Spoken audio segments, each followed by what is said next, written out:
what I'd like to do, this is quite a short presentation, just to show you how easy it is to get information out of the patent databases and how valuable that can be. This is valuable for researchers as well as for understanding the market. So, as I said, we need to understand the landscape, and we look through all the usual, research reports and papers and market research reports. But you can use patent information to give you a lot of intelligence about this. Skip through that. In particular, people tend to think about using patent information to look at the state of the art and freedom for use, to see whether they are reinventing the wheel. But it actually has a lot more information in here. It can tell you about potential new ideas, about potential partners, potential collaborative partners or licensees, or other industrial people interested in the area. A lot of intelligence. And for researchers, not only does it allows you to get a very rapid assessment of the state of the art in your particular area. When I was a researcher, and maybe researchers today, you read an important paper and you follow the references and you follow these links around and you go to the library. But actually patent information can give you a very, very quick update of the state of the art. Of course, it avoids you reinventing the wheel. It can identify existing work that you can just build on. Again, if you remember the main rationale behind patenting is that in return for you disclosing your information in a patent means open, you are granted a limited monopoly. So this is where all these fantastic ideas are that you can look for to build upon. So for researchers, it's good for that. And of course, you can identify potential collaborators and industry partners by looking and finding what other people are doing in your area.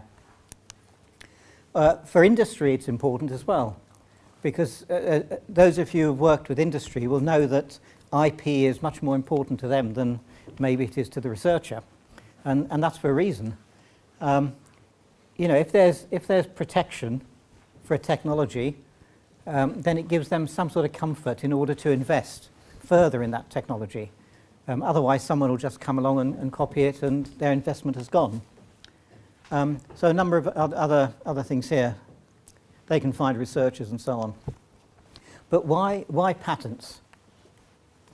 Well, patents are the largest freely available technical publication resource. It's something like 5 times the volume of all the scientific publications put together.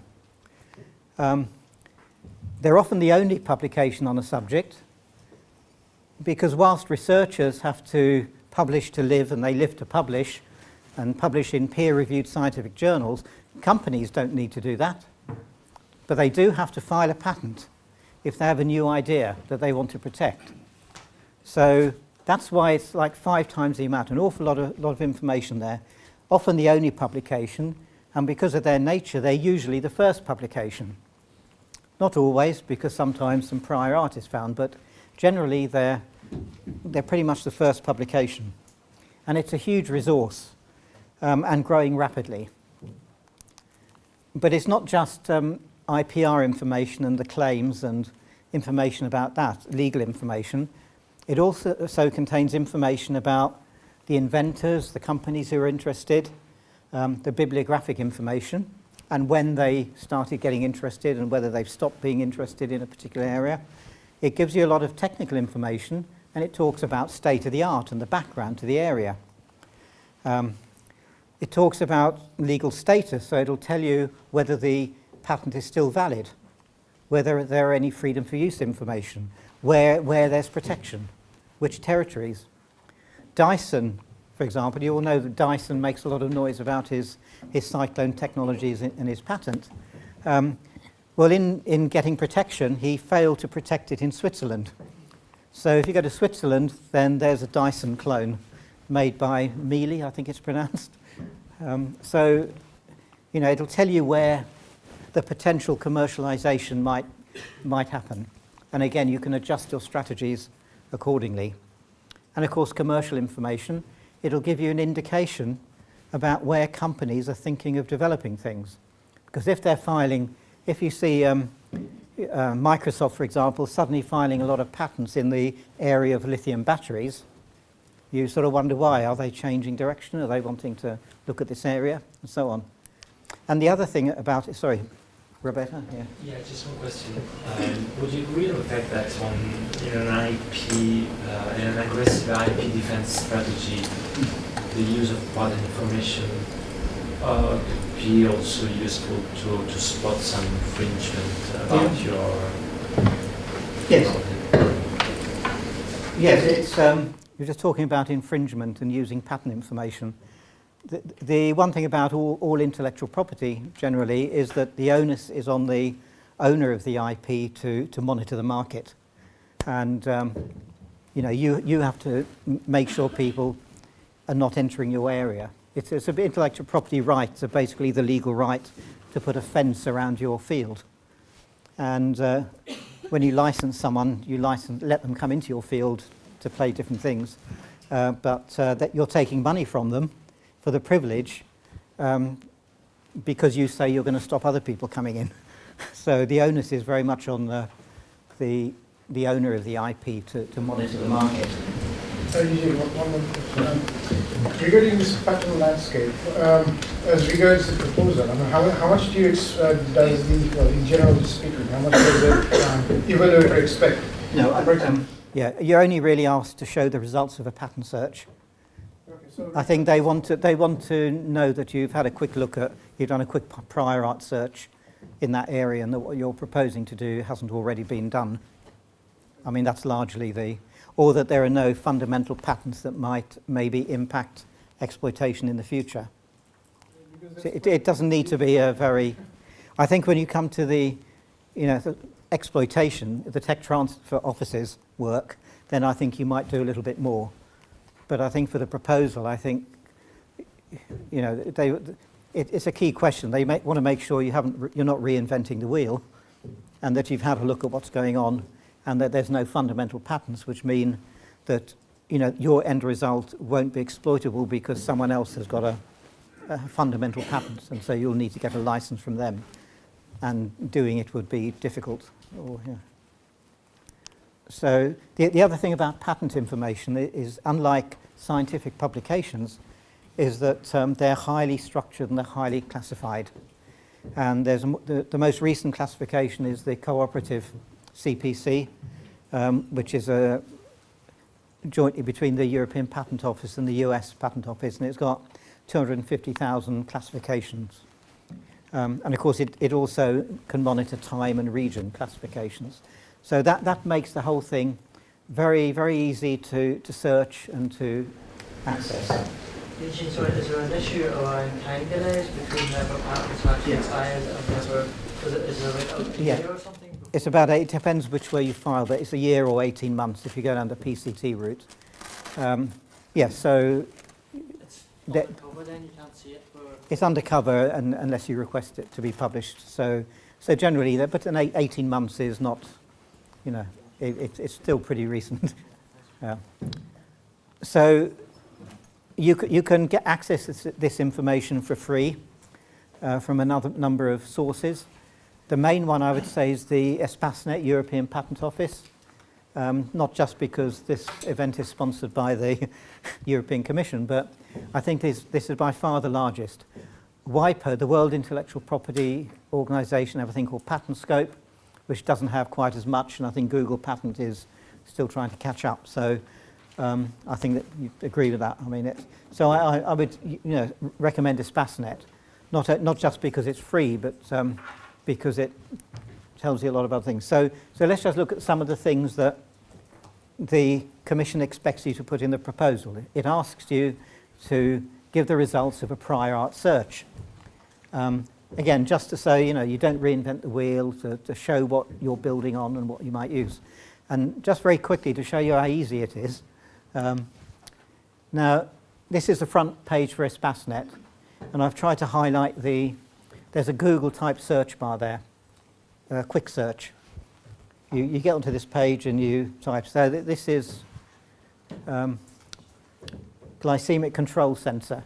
This was a project, we're interested in anything relating to glycemic control sensors. So we type that in the quick search and we press the button and we get a list of patterns that are relevant to that. Now I could go on and if you see up here, I could do an advanced search, so I could start refining my search results.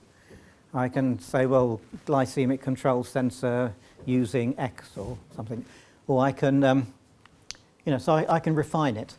And after I refined it all, I end up with a list that I'm happy with, that I think is relevant, and I press this button here which says download covers. This is all on the ESPASnet page, and I get a nice little report, which is this is the 708 relevant patterns that I think are relevant after my search has been filtered. And if you see here, there's one of 8 pages, so the abstract of each page is there. So you can adapt that and talk about your search criteria and say, I did a pattern search and these are the keywords, and we looked at this and we found so-and-so, and here are the main ones. I mean, that's your pattern search done, more or less. So it's not that difficult. You might have to play around a bit when you're doing the refining of your search and your keywords, and you have to work with the researchers to do that. So now let's look at how we might use it for some strategic intelligence, how to find out who's doing what, or what are the key challenges. So again, if I look up on that front page, there's a number of boxes there for advanced search or classification search. If I go to advanced search, one of the, as well as, I've got dates and things here, publication dates and date ranges, but I can, if I'm interested in what Microsoft are up to in this particular area, I can put in some keywords up here, something in the title or the abstract, a keyword, and assign an applicant, which is the company, Microsoft, and I can just see what Microsoft's up to if I'm interested in that. Or I can see what this inventor's been filing, if there's a key inventor you're interested in. Or more useful, I think, if you're a researcher in a particular area, I can go to the classification option. And again, you saw the button classification search up here. And this is the new cooperative pattern classification, and it's hierarchical. They're all hierarchical. And this top level here has 1, 2, 3, 4, 5, 6, 7, 8, 9. I think the European one had 8, but the cooperative one added this general thing here, anything else or whatever. So supposing I'm working in the area of ceramics. So I'm just interested to see what's been done in the area of ceramics. So I can start by selecting chemistry, my top level. I'll go down and I come to a range of things under chemistry: inorganic, treatment of water, glass, cements, fertilizers, explosives. And I'll select inorganic chemistry, manufacturing of ceramic products. And there's the classification code. So I'll select that one, go down another level, and then under that hierarchy I've got another long list of things related to shaped ceramic products based on whatever. And I'm interested here. I'm working in magnetite, so I'll select that. And I'll select that one there. There's the classification code. I can then put that into the system and I get a long list of everything relevant in that classification area. And that tells me quite a lot of interesting things. I can refine it a bit more if I want, but it gives me information about the companies who are interested, maybe potential collaborators, maybe potential licensees. It tells me a bit about the inventors, which are the main inventors. And you'll find, I've done this for various IT things, and if you scan around in a particular area, you'll find the same sort of names and companies cropping up. So, who are the inventors? Again, potential research collaborators. It tells you the date when it was filed, and also the publication date. As you see here, that's published back 18 months or so, I think, after. So it gives you some time information.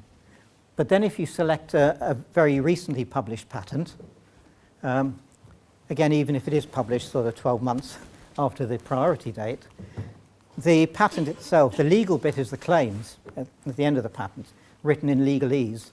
It's all written in patentese. But the bulk of the document is the description about the patent. And for example, this one here, it talks about background to the invention. And you'll find things, identification systems are known. You know, it's known about this, and it's known that this one discloses, this patent here discloses information about this invention and how to do that. This describes another invention, and so on. So actually there's for me, it's quite a quick way of getting a relatively up-to-date picture of the state of the art. And it's much better than trailing around links through research publications. And of course, just for any Albanians here, you can translate into, there's a long list there, and it uses Google Translate, so you can translate into other languages. And finally, the button up here, the IMPADOC legal status, which is included as part of the Espasnet, will give you information about the legal status of the patent. So if there's one which is particularly relevant to what you're doing, you can see whether it's still alive or whether it's been abandoned, which territories it's still being filed in. So again, it's a lot of information there. The other thing I just point out, when you get on here, I've run through some things very quickly, so you may not have remembered it all, but this is still the front page of the Espasnet thing. If you scroll, I'll just scroll down a bit, but you've got a free virtual online classroom sessions, introduction to Espasnet. You've got an introduction to patent classification, and I think you have various other assistance. So, there's a lot of, as an introduction video, and there's further introductions. There's actually quite a lot of help there. So, do use it. But 80 million patents, highly structured and classified, means that you can also use some third-party tools. Many of these are quite expensive, but you'll find a number of large universities already have them and use them. I believe I'm sure whether Oxford has it. I know Imperial has access to these. And it may be that your industrial partner, if it's a large company, might also have access to some of these tools. But they can be quite helpful. I wouldn't suggest you use it in a proposal, but you might use it to get you some information. So things like mapping. You can do sort of graphical maps based on things like keywords or whatever you like, and the high peaks indicate a density of the document. A lot of patents in that area, and valleys sort of show gaps in the area. So you can look at different things going on. And these are sort of areas where they've been used in practice. These slides are courtesy of a company based in Oxford called IP Asset. So this was used to look at competitive positioning. So we can see here, you can put it can be your keyword. You can see where the competitors are positioned and where you're positioned. So very interesting to see how you're different. In this case, investment in the technology was dependent on knowing it was occupying a unique technical space. And that's what this showed here, in that the project's technologies were in a valley between two established areas. Again, this is showing a dominance of that area. Now, if you put your technology in and you get a map, in this particular case, the technology was up at the peak here in a very highly populated area. Now that's very interesting, and it means that some of these other people working in this area could be potential partners. They may be potential competitors, or they may be potential licensees. But at least I've got a pretty quick hit list if I want to to go after someone and suggest they take a license.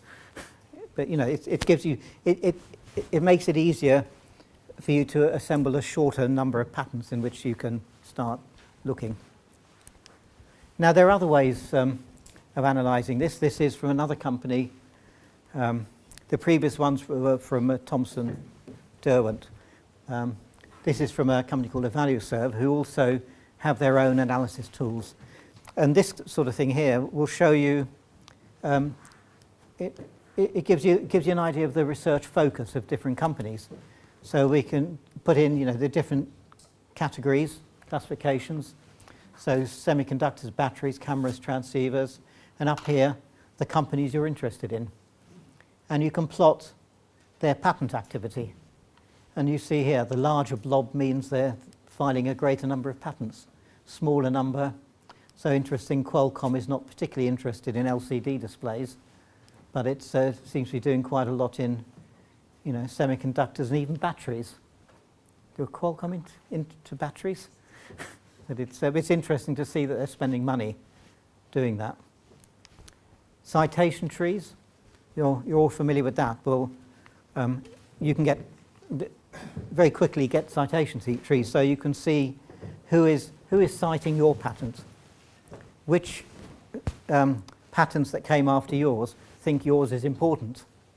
Gives you an indication of the importance of your patent. Or backward citations, so you know all the things that you're looking at. Again, they're relevant to the technology area. And you can do even, you know, other companies have all sorts of analysis tools, and this one I don't understand at all, but it's sort of like a spider's. And I think this is just showing interconnections between researchers and inventors and who's working with who. So there's really quite a lot of information you can get there.